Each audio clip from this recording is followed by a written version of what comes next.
ถูกเกียรติบูชาเห็นแล้วหัวใจภาวะเมื่อสายตาดอกเลี้ยวบาจองสุดทนบ่ไหวจำตัดสินใจไปดังไก่น้องขอวอนพระธาตุสีโคตะบองไปบอกกับน้องไอ้หักเจ้าเด้อเพียงได้พบเจอเก็บไปละเมอขวัญคำสาวขบวนเขียวกบตาดำงามคำสักกาบเลือดเลยโอ้โหด้วยใจน้องคือดอกไม้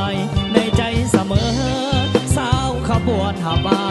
เด้อเด้อเสด็จต่อน้องแก้วตา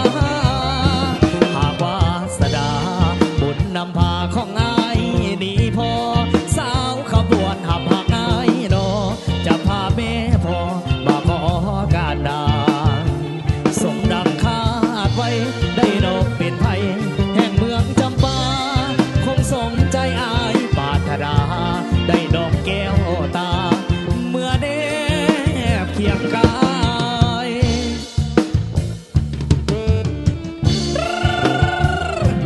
เอาเรียบลงว่าทั้งแข่งสารวัตรกันแล้วกันเด้อวันสาวหน้าไส้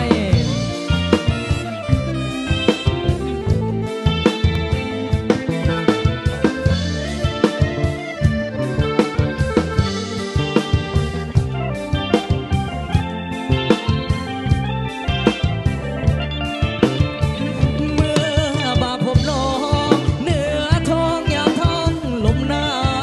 วได้มาผมสาวหยอกเย้าที่เขาลือกันมาเยือนถึงถิ่นดินแดนแข็งสาละวัน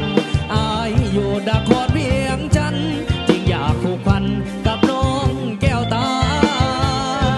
สาวหน้าใสไผไปก็บ่ลืมลาสมคำหรือซาเมื่อได้มาพบน้องคนดีลูกหลานองค์แก้วสมแล้วที่เป็นสัตว์ดีนับว่าอายคนโชคดีพบพ่อดาลีที่